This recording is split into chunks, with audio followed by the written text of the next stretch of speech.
ଆପଣ ଦୟା କରିକି ରହନ୍ତୁ, ମୁଁ ବର୍ତ୍ତମାନ କାମ କରୁଛି।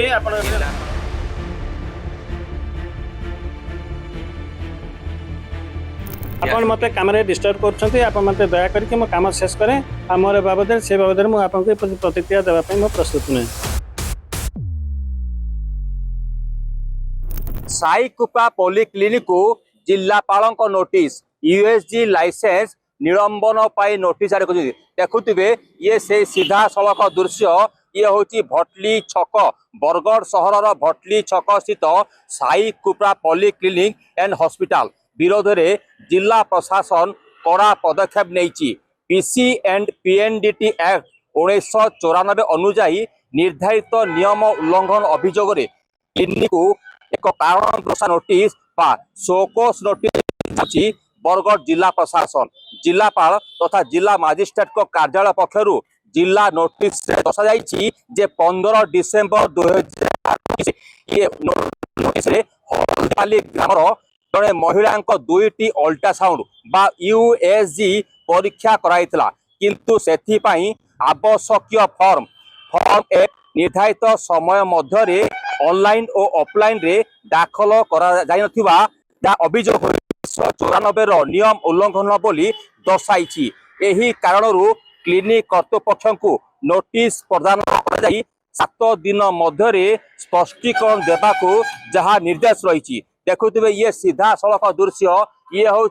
साईकुपा पॉलिक्लिनिक रो ये भटली छकर अवस्थित ये क्लिनिक देखुवे ये गोटे छात तले साईकुपा पॉलिक्लिनिक एंड हॉस्पिटल एवं साईकुपा नर्सिंग अच्छी जेहेतु आज यही पॉलिक्लिनिक को जहाँ आम पाखे जिलापाल ये चिट्ठी दर्शाऊँगी ये नोटिस जारी होती जिलापाल से नोटिस जे कि ये साईकुपा पॉलिक्लिनिक को नोटिस जारी होती जे किभली भाव में जे 7 दिन भितर जदि अल्ट्रासाउंड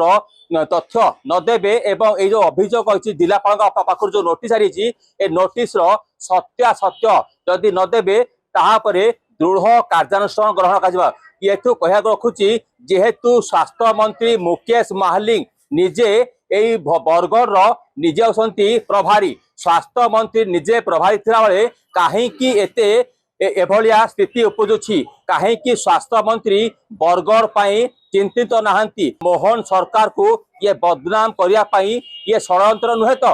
एवं परवर्त समय ये साईकुपा पॉलिक्लिनिक एवं हॉस्पिटल ये विरुद्ध में कौन अच्छी संगीन अभियोग एको नहीं कि आमे सीधा सड़क मध्य आलोचना करवा सीडीएम पाखु साईकुपा पॉलिक्लिनिक ऊपर आपण दया करके रहंतु मु वर्तमान काम करछि आपण जिलापाल निजे गोटे शोक नोटिस देले एथि या पर आपण का प्रतिक्रिया रखिबे मोर किछि प्रतिक्रिया नाही। साईकुपा काहे के एमिति अकरछु दा पर जिलापाल निजे आपण मते कामरे डिस्टर्ब करछन्ती आपण मते दया करके मो काम शेष करे हमर बाबदरे से बाबदरे मु आपन के प्रतिक्रिया देबा पई मो प्रस्तुत नै।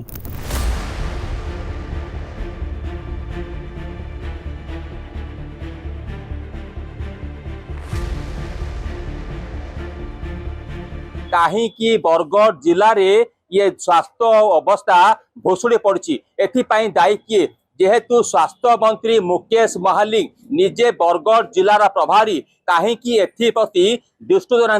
कहीं राज्य सरकार बा मोहन सरकार को बदनाम करने ये एक षड्यंत्र नुहे तो साईकुपा पॉलिक्लिनिक उपरे जिला प्रशासन केभे नौची एक्शन ताहा उपरे बरगढ़वासी नजर। Bargarh Subhash Dorang report studio.